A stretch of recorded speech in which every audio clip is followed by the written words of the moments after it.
Ubisoft announced that Attack on Titan is coming to Assassin's Creed Shadows. And on the surface, yeah, sure, okay. I'll say, sounds like a fun crossover. Attack on Titan is a pretty good little anime. But the more you look at it, the more it feels like Ubisoft is scrambling and they're just not innovating. Like, who gives a crap about Assassin's Creed Shadows? We tore it up left and right before it came out.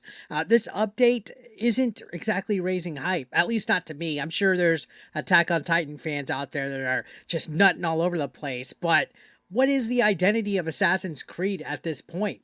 Ubisoft's financial situation is also pretty interesting considering everything that just happened not too long ago, like the stocks literally being frozen. And now we got to question what's going on with Assassin's Creed Shadows. Are we going to start to see more of these crossovers and weird updates? And I don't know. It's just kind of all over the place. But I also wanted to talk about where modern AAA gaming is heading. So here's the deal, guys. Between November 25th, I mean, officially right now, till December 22nd, players could jump into this new limited time quest line. It's a new region. There's cosmetics, there's skills, there's unique Attack on Titan rewards. Now, we've seen other games in the past do this. Far Cry, the last one had a Stranger Things crossover event, and then it even had some Danny Trejo quest lines, which was kind of interesting, but it's a limited time promotion here on Assassin's Creed Shadows right before Christmas. It's clearly designed to drive purchases. They want to sell some copies, they want some engagement. Even though we've been gaslit to think that this is the most successful Assassin's Creed game of all time just recently, which that was a previous topic that we touched on there. But yeah, there is some free content here, but Ubisoft has confirmed there will be paid cosmetics and weapons tied to it, which is classic Ubisoft. The last several Assassin's Creed Shadows had quite a bit of microtransactions, especially on the cosmetic side. So I'm not surprised, in all honesty, about that. Now, normally crossovers are not a big deal. Fortnite does them constantly. In fact, I'm a big fan of the way Fortnite does them. I like all the Dragon Ball Z and Fortnite and all that gets put into Fortnite, you know. And Call of Duty even does them. They had Beavis and Butthead not too long ago. Dead by Daylight has like Chucky and all of them. They literally live by crossovers. But Assassin's Creed, it's not exactly known for pop culture mashups. It's built its legacy on historical immersion, research, authenticity. Ubisoft literally spent months telling players that Shadows would be historically accurate. Remember all that with the Yasuke controversy and all that? That it would be grounded in feudal Japan. But now we got Attack on Titan. We got Titans stomping around medieval villages in Japan. That's not just a crossover. That's a complete tonal shift for the franchise. And it goes against everything that we were gaslit into listening to when we were being critical over actual fair and reasonable things to be critical about this video game, which is the whole history and context behind Yasuke and how people were saying that it's entertainment, that they're going to use historical references to embellish and add this whole storyline of Yasuke that goes beyond what's noted, right? Because there's only limited knowledge on Yasuke. There's no actual historical significance beyond just, you know, a few sentences here or there. So they definitely embellished on Yasuke's history. And then they got mad when we called them out for it. But now we're seeing this.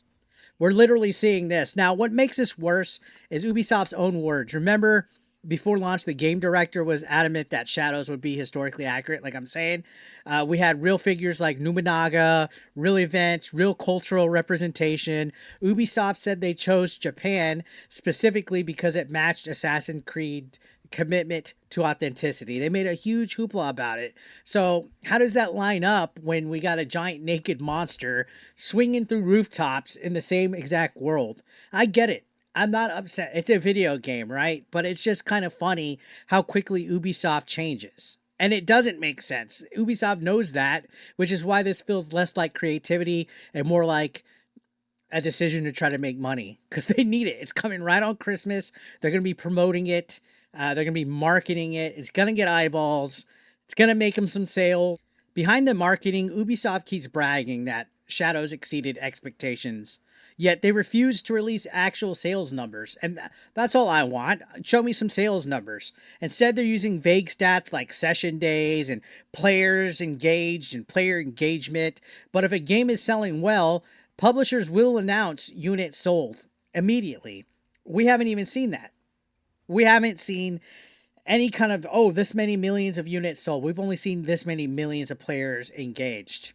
You see that? That's weird, vague wording that kind of beats around the bush that the game didn't exceed expectations.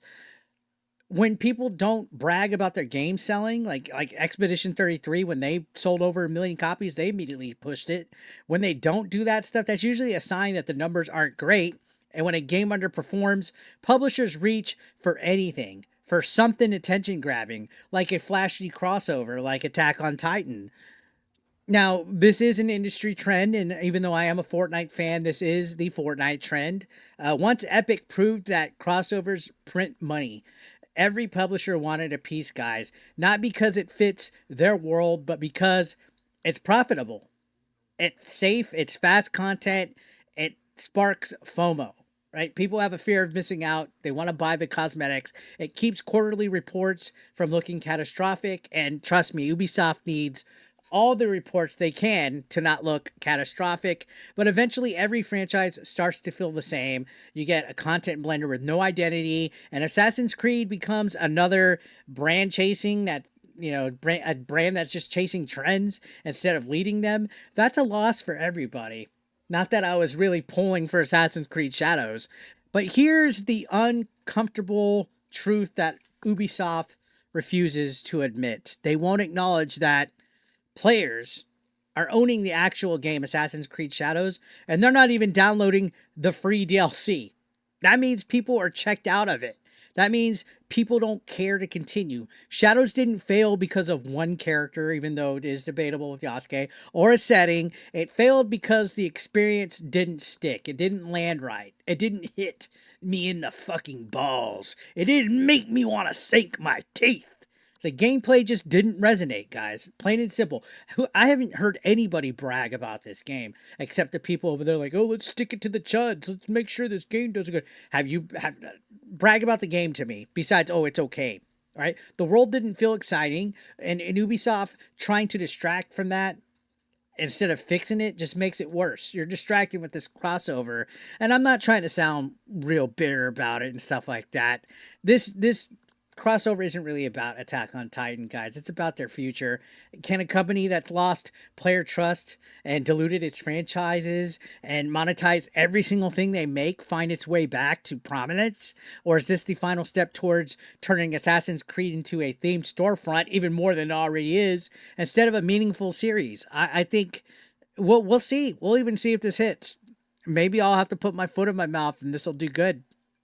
I don't know. It's a little retarded if you ask me, but I want to hear from you guys. Does Attack on Titan in Assassin's Creed sound exciting to you, or does it cheapen the franchise in general? Are crossovers a fun bonus, or is it a sign that AAA creativity is gone? Let me know in the comments down below. Don't forget to hit that like button to help share this video out to people. And don't forget to subscribe. I'm trying to hit 100,000. I'll see you on the next one.